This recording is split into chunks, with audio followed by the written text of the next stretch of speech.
Okay, welcome. Thank you everyone for joining us today. My name is Amanda Perry. I am the Executive Director for the North American Conference on British Studies.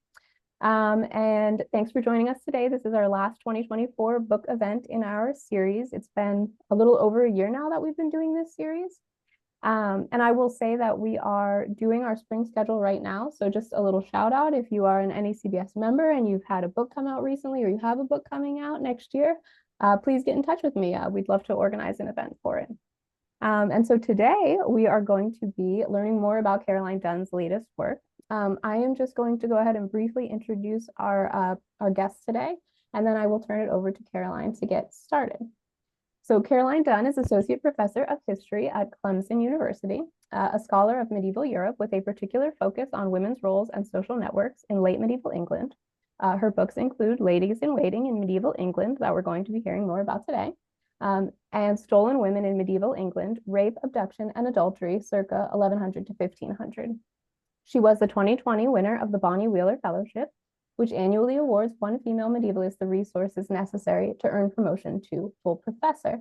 And so she's going to be joined today in conversation by Katherine French, who is the J. Frederick Hoffman Professor of Medieval English History at the University of Michigan.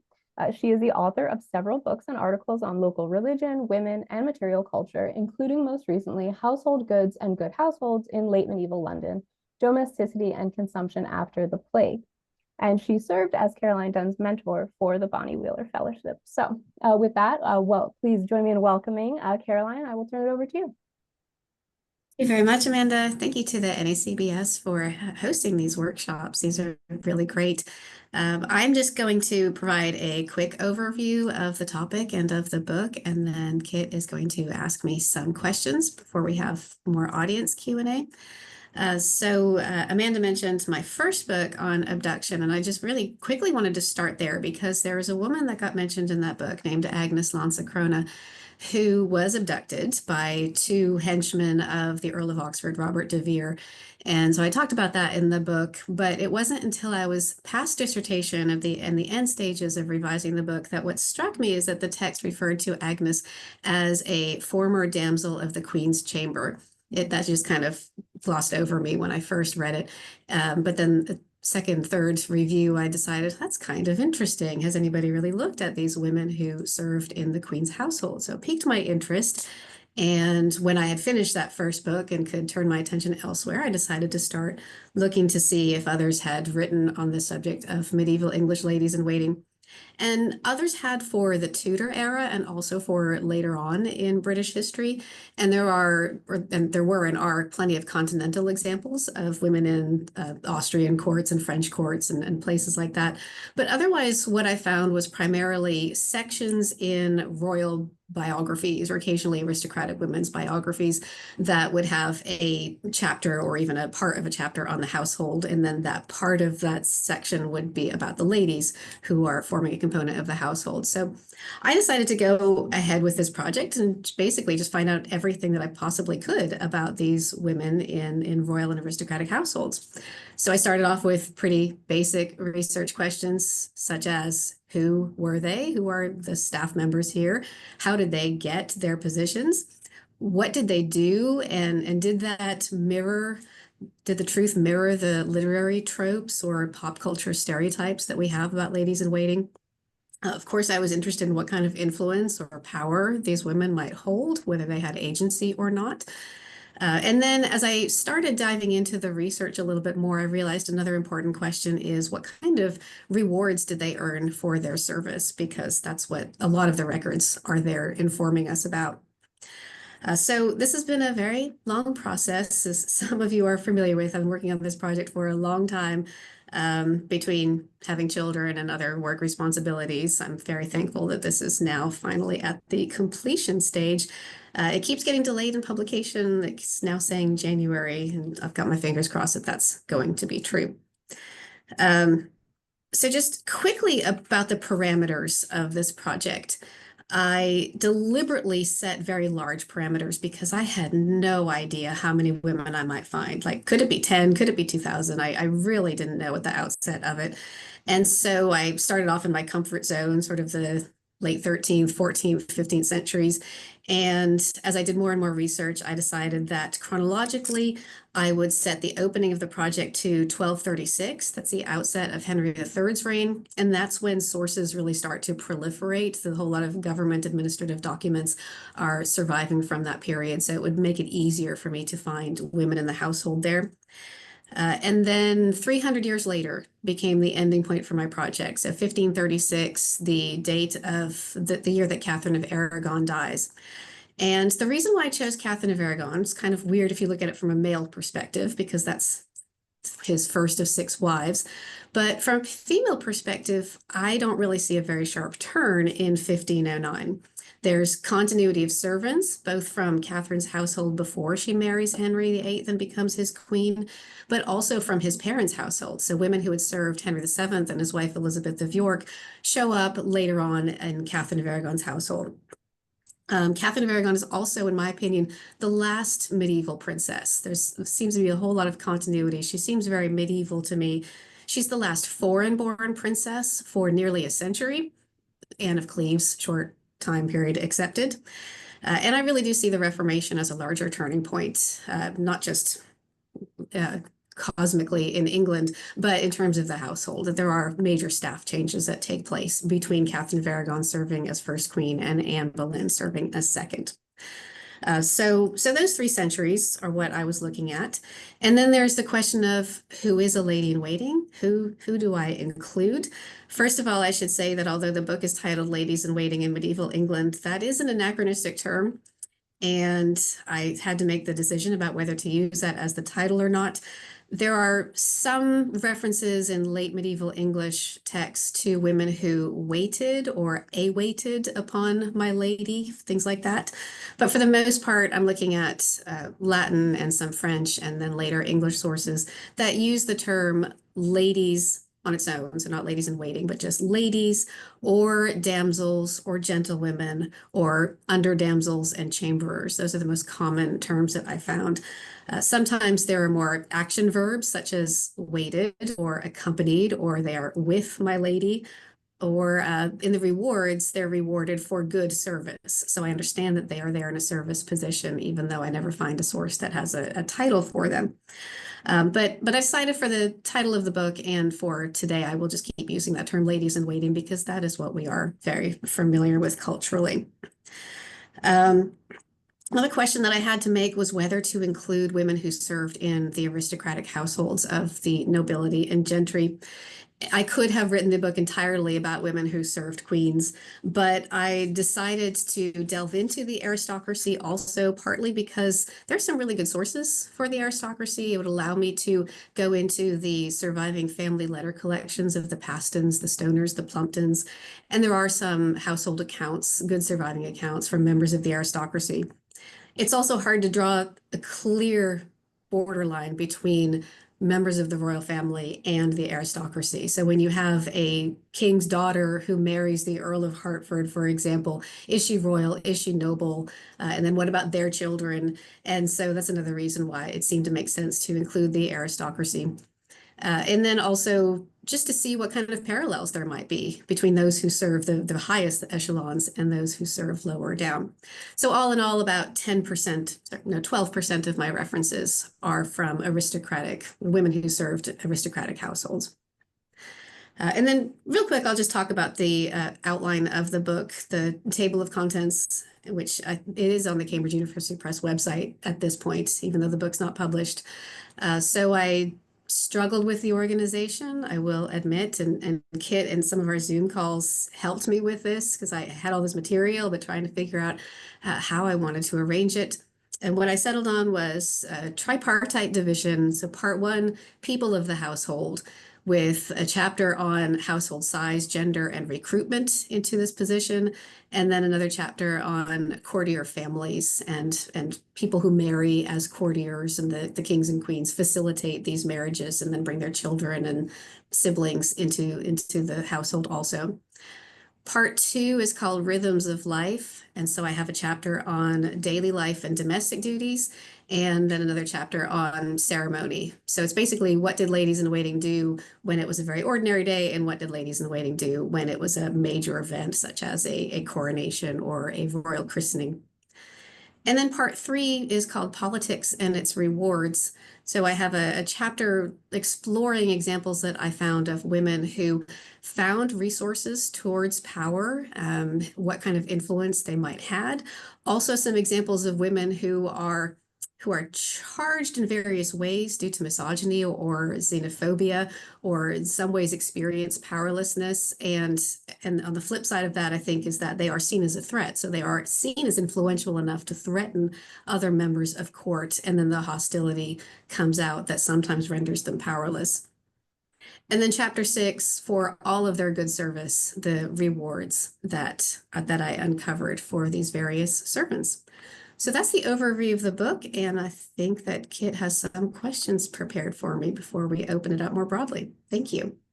Well, thank you and welcome everybody. It's nice to see all these familiar names on my screen. So I want to start off by having you talk about what sources you use. You said you didn't know whether you would find, 2 or 200. And so what kinds of sources did you have to work with? And I think the follow-up question then might be, how did that shape, ultimately, the conclusions, but also the organization? Okay, so this is the way that I like to work. I like to have a question and then try to do the detective work to find out what I can. And the sources are all over the place. It was basically cast my net as wide as I possibly can and then see what I'm able to reel in about information.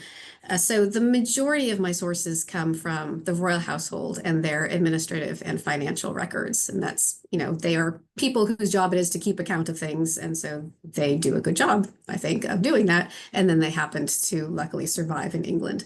So a lot of wardrobe records from the royal household, the Exchequer E101, those are telling us who the ladies are at any one point in time. So who is receiving livery, for example. So the long livery lists that sometimes will say, here's ladies getting livery, here's damsels, and so forth.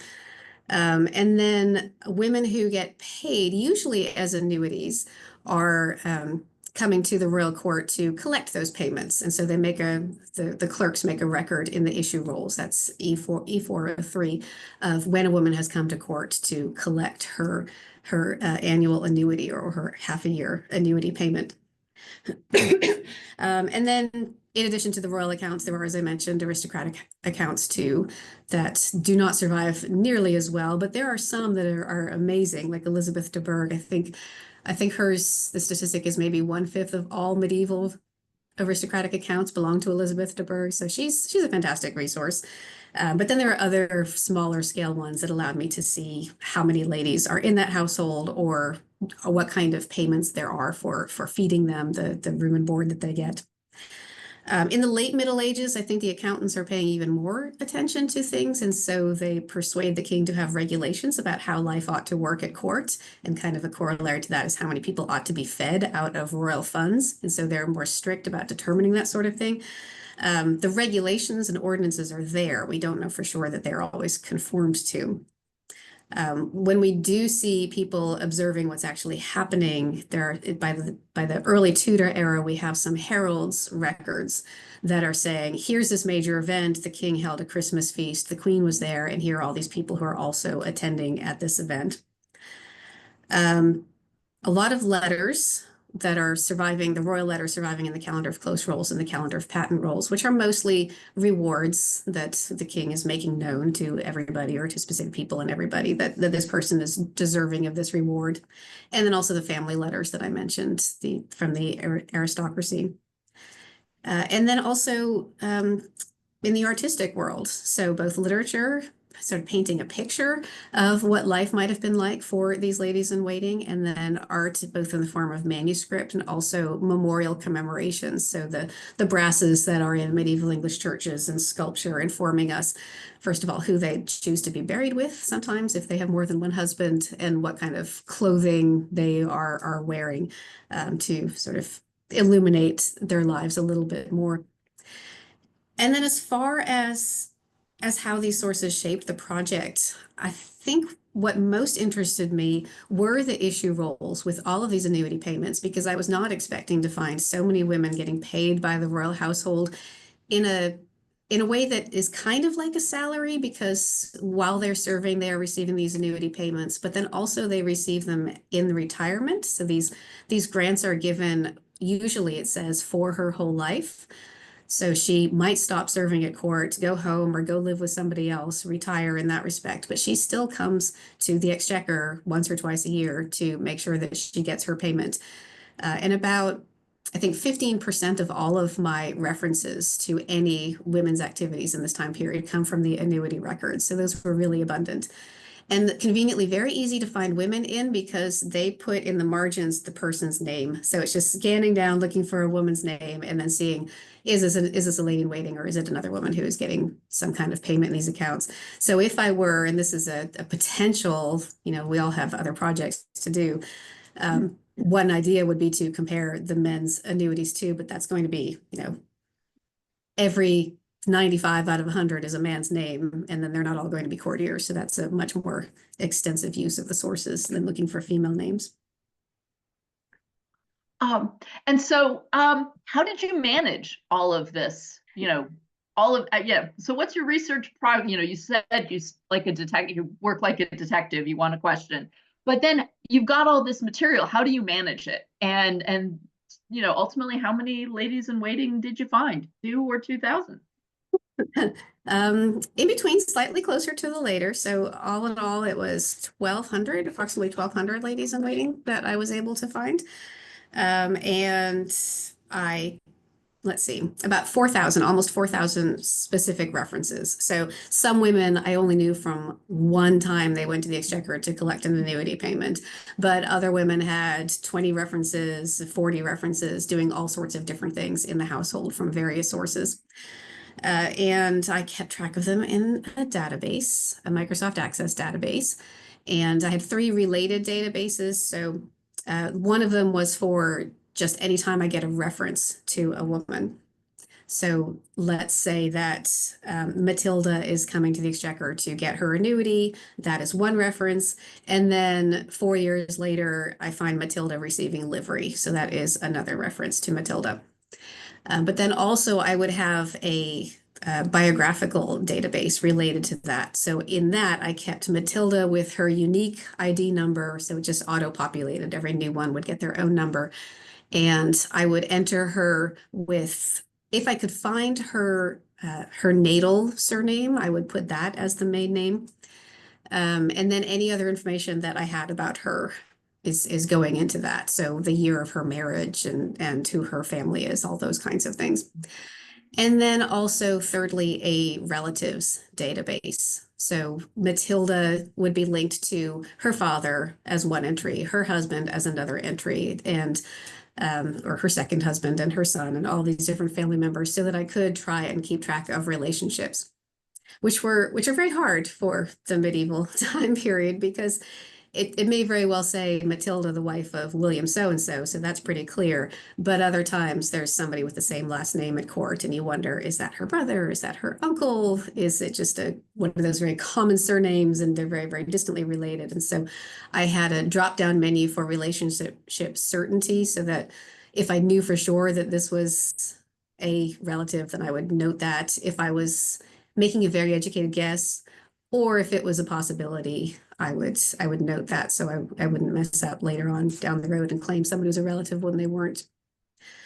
And I guess just one last thing to say about the database is the first one, the service activity, I put the name, whatever name it shows up in the record. So she might be under her married name, she might be under her second husband's name or her father's name, or it might just be her first name, that the lady so-and-so receives this. And if it just was lady so-and-so, then I left the surname blank. So thank you. I think we probably want to know a little bit about the difference between like a servant and a lady in waiting. I mean, you talked about the bleeding between royal and aristocratic, but I can also see that there's a lot of bleeding between sort of what we might think of as a servant, polishing boots or taking out the trash, and a lady in waiting. But I'm also assuming that the ladies in waiting are not taking out the trash. Yeah, I think they're probably not clearing up after the dogs' messes, and the queens have dogs and one porcupine in their royal household menagerie.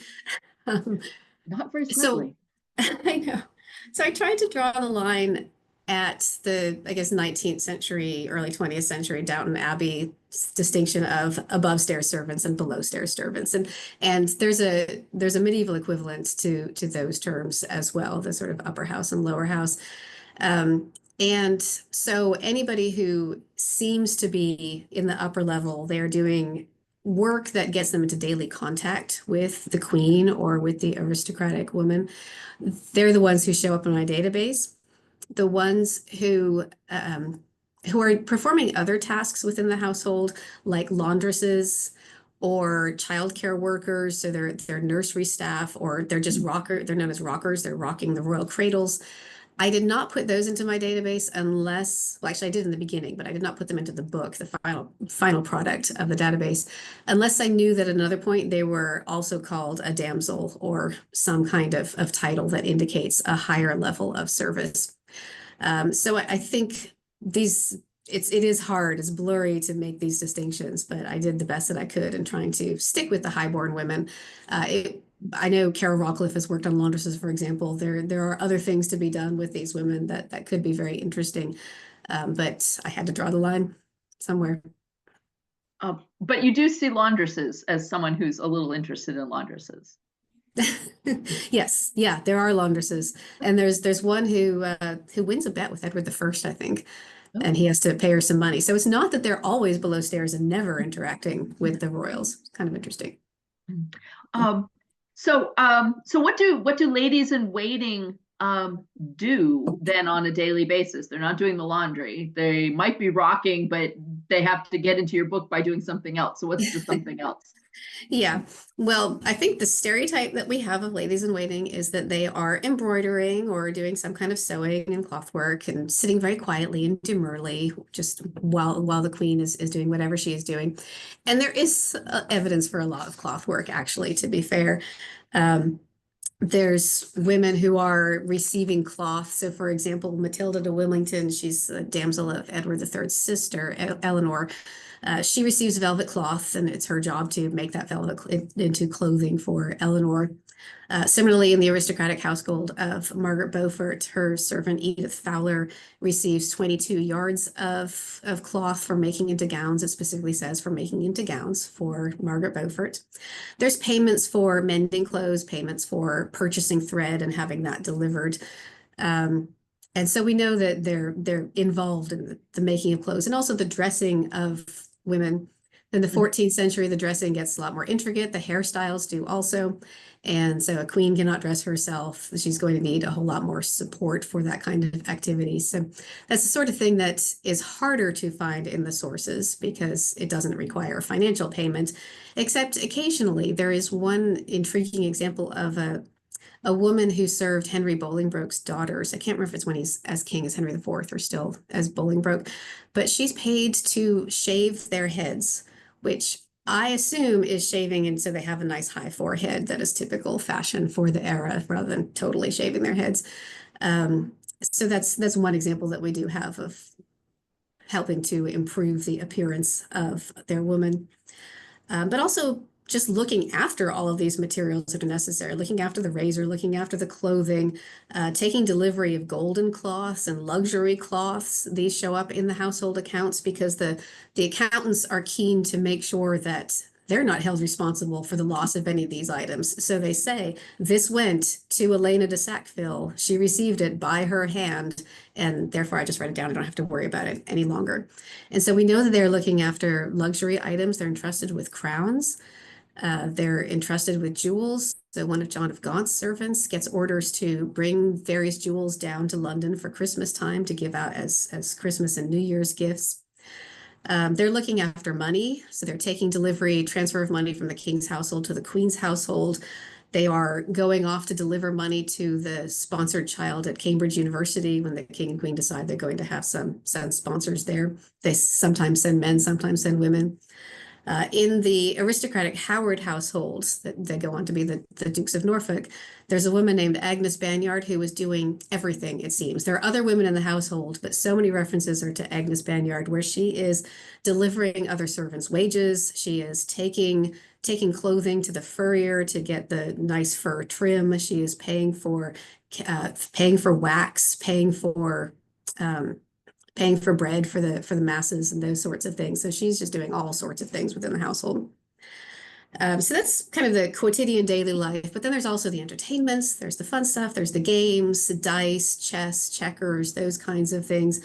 And these are not just leisure activities, they are engaging women in the court. So sometimes they are doing this in a propagandistic way with ambassadors and sort of diplomacy. They are networking for themselves and their family. So they might just be playing cards, but they also might be looking for prospective marriage partners for themselves or for their children, or keeping their ears open for opportunities that might be arising. So keeping very busy, and that's just the daily life. Of course, when there's christenings and coronations, they're much more magnificent events for them to attend. So that actually leads into a question about what kind of influence and power do they have? What would the political world, how does the political world change when we understand that there are all these ladies in waiting and they, must have had influence in some fashion or another? Yeah. I think the short answer is probably that they did not have as much as I would like, but maybe there's more evidence than people would suspect, especially people who, work on 20th century women or Victorian women might be surprised that women are very actively involved in a lot of different areas, both from holding office very, very rarely, sometimes holding custody of castles or providing ships and soldiers for warfare. I think there's a few noteworthy examples of women experiencing power in this time period. So a lot of people are probably familiar with Alice Perrers, the King Edward III's mistress, who is made an example of, but I think she is an example of somebody who is threatening to certain members at court. So in my opinion, Alice did not do nearly as much, many of the heinous activities that she is accused of. But she's a victim of class hostility mixed with misogyny, and then also a little bit of xenophobia thrown in because her husband is accused of being a Lombard, and he wasn't, but that accusation is made. So it's kind of like they're throwing things at her, hoping that something will stick. And so she was able to, being Edward's mistress both before Philippa died and then continuing on after Philippa's death, turning herself into the premier woman at court, receiving a lot of wealth, making savvy financial dealings, and I guess probably going a little bit too far because people did feel threatened by her. Earlier that century, with Edward III's father, the coup against Edward II, some of Queen Isabella's ladies in waiting are clearly involved in helping her. So they are first going over to France with her and then coming from France to launch the invasion against Edward II. Isabella de Vesey is actively involved in trying to organize people in Yorkshire to prepare for the invasion so that they will support the Queen rather than the King's side of things. And women are rewarded. Again, the rewards show up in the sources. So a few women say, well, because of these late perils, because of the women's loyalty and the dangers that they faced, the Queen and the young Edward III are rewarding them with grants of land and so forth because they appreciate the assistance they've been given. But a lot of what I see does fall more into the category of sort of what poli-sci people call soft power, women who are using their position to intervene, to intercede on behalf of themselves, on behalf of others, receiving privileges for themselves, their family members, sometimes people who seem to be unrelated, who perhaps approach this woman at court, hoping that she might be able to help. And then sure enough, in the patent rolls, we see that so-and-so is now exempt from serving on any official business or from paying these kinds of taxes. And I was not able to discern a relationship in all cases. But a lot of the things that they're doing, the soft power stuff, I do object to it being gendered female. It's, intercession is seen as a female thing, but that's what the male courtiers are doing too. The king has the power to dispense things, but the male courtiers are actively negotiating for themselves and their family and trying to intervene. So it's not purely a female activity. It's just women are playing the game the same that men are. So I think the last question before we open it up to questions is just, can you say really quickly a little bit about change in continuity over these 300 years that you researched? Yeah, so on the subject of people working for their families, continuity among families is huge. So on a microcosm, I mean that I'm talking about some families who are serving for long periods of time. So for example, it's not necessarily every member of the family, it most probably isn't, but I find the same surname of de Molly, showing up between 1265 and 1394. So that's 130 years. The Wingfield family members show up between the 1370s and 1520, so 140 years. And the Vaux family, V-A-U-X, 1320s to 1520s, so that's 200 years, where people with that family name and who are trace relationships are still serving in the household. So that's the specific, and then extending that to the general, just this concept of courtier families being really important at court. That's something that I see throughout the 13th century until the 16th century, that some families are particularly rewarded with positions, not just the woman, but also her husband, also her children and nephews and so forth. And everybody gets something out of this. The courtiers gain positions and they gain further networking opportunities and at play at the marriage market for their young children. The queens and the noblewomen who are employing these people are getting trustworthy, knowledgeable, loyal, and grateful servants who are going to be advancing their interests. At least they certainly hope they are, and because they keep getting rewarded, that's probably the case, advancing the royals' interests as much as their own interests. So that's one area of continuity, these courtier families. Another aspect of continuity is unfortunately the xenophobia that I mentioned under Alice Perers. It's not persistent across the 3 centuries, but it ebbs and flows, and it comes into play in all of the centuries where there is this suspicion of foreign courtiers, the women who come over and are marrying English men and taking the wealth and resources from English native-born women. You see that as a complaint mostly when monarchs are themselves, the male monarchs themselves are unsuccessful.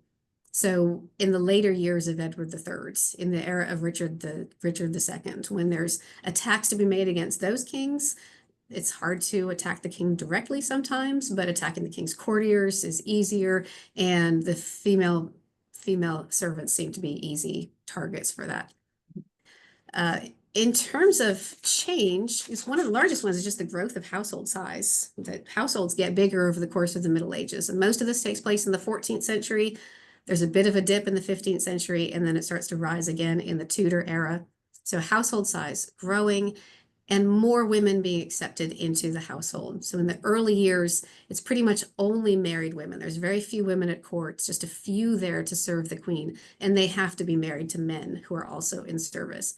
But you do start to see a greater acceptance of women in the royal household and in aristocratic households too, and unmarried ones coming into play. Well, terrific. I think we can open it up to questions now. We have a bunch in the chat that I'm going to let NACBS manage. If you turn on your camera and raise your hand, I will manage that.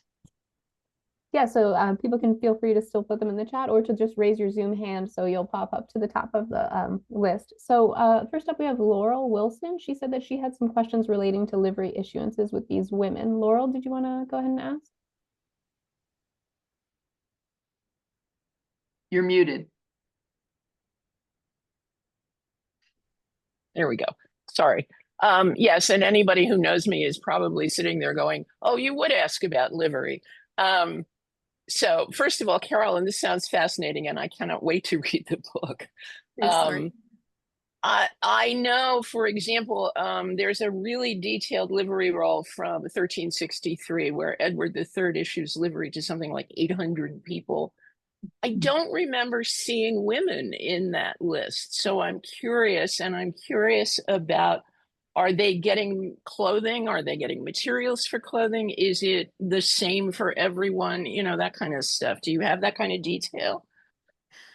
One from that year does not stick into my brain. I'm thinking of a tournament one from the 1350s, and then the one for Philippa's funeral in 1369, which is very extensive. And so maybe I looked at that one, didn't see any women, and then forgot about it. But yeah, women are normally showing up with different status levels and getting different kinds of clothing.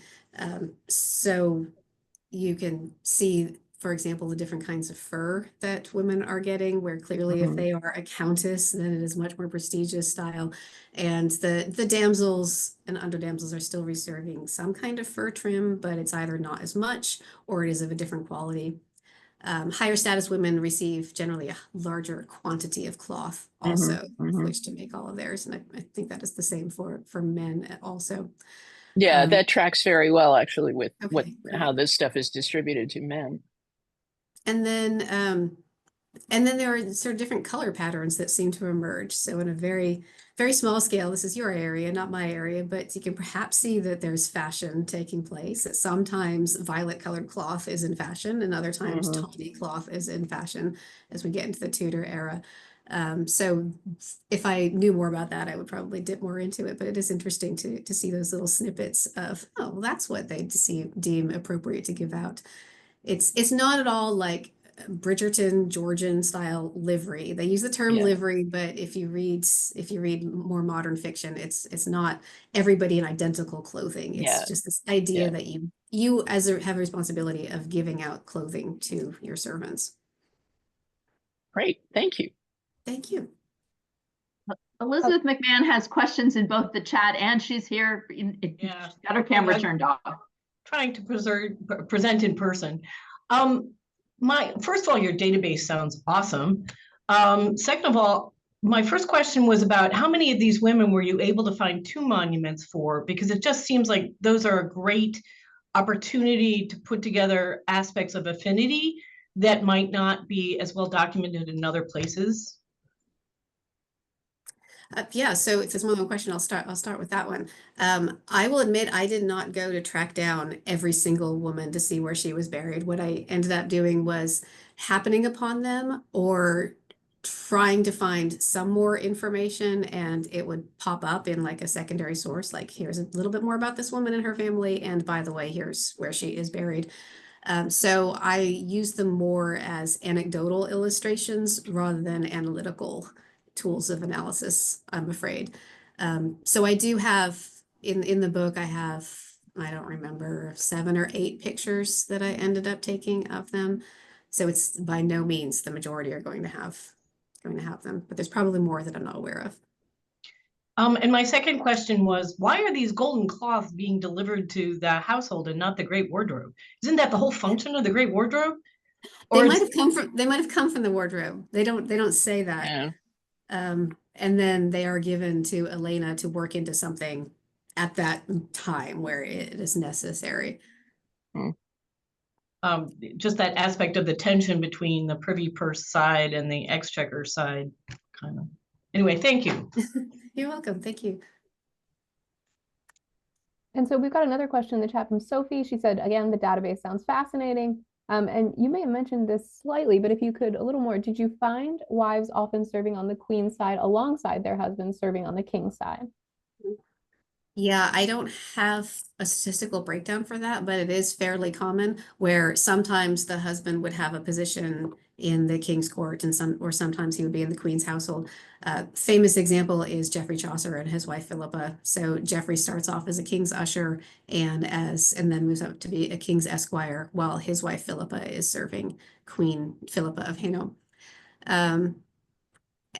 And sometimes they're both serving in the queen's household. So the husband might be a treasurer of the queen, he might be a queen's esquire or something like that. As to which is more common, I would have to go back to the database and parse that out. I am fairly confident that there's sometimes movement between. So the man might sometimes serve the king, sometimes serve the queen. Which direction they tend to go, I'm not quite sure. I'd have to look at that. Thanks for the question. We've got another question from Shannon. This is, how much were these women being paid? Was it a substantial addition to their or their family's income, or was the main advantage one of influence, proximity to power? I think it's the latter for the most part, but the money doesn't hurt. When we have women who get wages, we don't really see that until the later 15th century, and that tends to be about 50 pounds a year for ladies and 20 pounds a year for damsels. So it's not insignificant, but it is not going to entirely sustain their households. I think what's happening is that in the 14th century, everybody's getting annuities, or the favored servants, I should say, not everybody. The favored servants are receiving the annuities, these ones that do carry on for the rest of people's lives. And then there's a clampdown on that because the crown is spending way too much money on all of these annuities, and the accountants don't want them to do that anymore, and Parliament doesn't want them to do that anymore. And then what goes on in the early 15th century is unclear, as we don't have the sources that are telling us if they're getting paid wages, and if so, how much. But then the annuities turn into annual salaries that they did not get for the rest of their lives. They're not totally standardized. There's some late 15th century standardization, but then we get to the Tudors and they don't seem to be standardized at that stage. I think the Elizabethans do, though. Thanks. You're welcome. And I can't wait to read the book. Thanks, Shannon. So we have one more. It seems more like a comment, but I'll read it out because a quick comment. Thank you very much for your talk. Absolutely fascinating. Looking forward to reading the book. I appreciate your point that the ladies in waiting were operating in much the same way as male courtiers. And that is a terrific point and something that extends into later periods as well. And similarly is overly gendered in the historiography. Yeah, I agree. And so that's the questions we've got so far in the chat. If you have a question, please raise your Zoom hand so we can see you. And then if you don't mind, I would take the opportunity to ask really quickly. The database is really fascinating. And I'm wondering if you could speak for just a brief minute about why you chose to use Access and how, like, sort of, did you always know you were going to start this database going into it? And like, were you happy with how Access worked out? Were there some issues? Would you recommend differently for other people? You know, lessons learned? Yeah, that's a really good question. My first database was in FileMaker Pro for my first book, and I probably would have done FileMaker Pro again, except my university doesn't support it, so all Microsoft. And so I turned to Access. And I think the big disadvantage early on between the two is that Access, Marianne can correct me, but I think Access didn't allow for extensive note-taking in the earlier years, but by the time I got around to the second project, there was room to have just a notes box where something, if it didn't fit into one of my pre-formulated categories, then I could add those notes and they could be as long as I wanted them to be. So Access worked fairly well for me. Everything is there and I'm not worried about losing it, but I did end up dumping a lot of things into Excel and using Excel to sort things. And that's probably my own bad with not being 100% loving the database activity. But I do think it's really important to have the database there so that everything stays nice and safe, because in Excel you can sort things and accidentally leave out a column and it can turn into a disaster. So I use those sort of interchangeably to work on the project. In describing this activity with one of our PhD students, who we just started a digital history program, and so there's all these students who are learning new technologies, and he told me about, I think it's called Airtable is what it's called, and the way he described it was kind of like between a database and Excel, and it sounds like it might be best of both worlds, but I have not yet explored it. It's just sort of in the back of my mind for a future project. Oh, Jessica is saying that it is great. Okay, cool. So that's probably what I would do for a future project, is start with that and then see if I'm happy with it. But Access was absolutely sufficient for my needs if anybody is starting a project and looking for that. Judith Bennett had a question. Yes, thank you, Caroline. Really fun to hear about how this book has finally taken shape. I'm sure that when you started, and actually the whole time you were working on it, Barbara Harris's work was lurking in the background for you. So could you talk about what you think she got right, what you think she got wrong? Off the top of my head, I can't think of anything wrong. I think I just expanded on what she had done, because she's very much focused on 1450 and beyond. I think what she really does get right is the word career. So her chapter in her book on English aristocratic women is called Their Brilliant Careers. And it's, again, like lady in waiting, it's an anachronistic term, but it is one that I find myself using, both spoken and in my book. Not for all women. There are certainly women who are coming to court as young girls. They get married, they go home, or even married women. They might spend a few years and then decide need to look after the estate, or my husband dies, or whatever reason, they're not spending all their time at court. But there are other women where this really does look like a career, that they are working day in and day out. They are receiving rewards. They are getting retirement benefits. I talked about the annuities, but there are some in the 14th century who are sent off to convents late in life, convents and monasteries, and given room and board, basically. So it's kind of like a what do they call it? Long-term care insurance policy that they receive. And some of these women receive annuities for 12 years, 15 years, 20 years, and occasionally even beyond. So there's one woman who gets an annuity in 1395, and she is still coming to collect it after the death of Richard II, after the death of Henry I, Henry IV, and V, and 20 some years into the reign of Henry VI. So she is still kind of draining the crown's resources by coming to collect these annuities. So they are rewarded for this service in a way that maybe modern corporations ought to pay attention to. That's, they are loyal, trustworthy people who are deserving of these rewards after these long careers. Thank you. Thank you. I think we had a couple of new questions in the chat. So we have a question from Lori Dixon. What surprised you most in your research? There's a couple things that pop into my mind first. I think I've already mentioned the annuities a number of times, so I won't say that again. I think the term damsel being used for married women was one of my more surprising discoveries.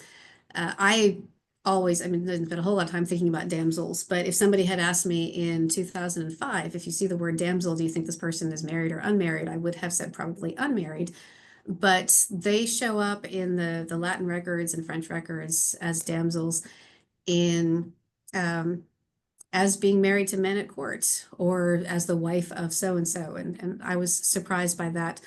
I think maybe when we get into the English records in the 15th century, late 15th century, there is a decision to have a separation. And so we have gentlewomen who are married. They're referred to as mistresses when they show up that way. And then we also have the introduction of maids of honor. So the idea of the young single women who are coming to court. But in the 14th century, early 15th century, 13th century as well, damsel could refer to a 60-year-old married woman with many children, or it could refer to a 19-year-old newly arrived at court, not yet married.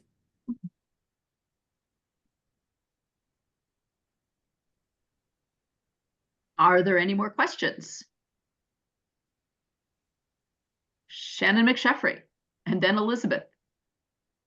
I'm wondering about childcare. We're talking about these women, as effectively as career women, as you were saying. So does childbearing, what kind of impact does that have on their careers? Poor Margaret de Clare, I'm pretty sure it was Margaret, gave birth up in Yorkshire during the reign of Edward II, because she was traveling with the Queen, and the Queen was traveling up north during the era of the Scottish Wars. So clearly she was at court through late in her pregnancy, and that's uncommon. We don't have a whole lot of references to it, but the ones that we do have seem to suggest that for the most part, women are going home, and Barbara Harris does talk about this. They're going home to give birth, but they're not staying very long. They are expected to return back to court fairly sharply. There's another example in the Lyle letters, which are just a tiny bit out of date for me, but I use them nonetheless anecdotally, of sort of a little gossipy comment that so-and-so is still at court, even though she is rather large. So the expectation is, I guess, they reach a certain point. There doesn't seem to be so much squeamishness about pregnancy, but a certain point where they are expected to go home. But then they're supposed to come back to court. And sometimes their children will come to court too. There are a few examples of sons and daughters being raised alongside the princes and princesses in the royal nursery. And it may happen more than we know about, but they're not documented in the records very well. Elizabeth McMahon, did you have another question? No, thanks. I was just excited.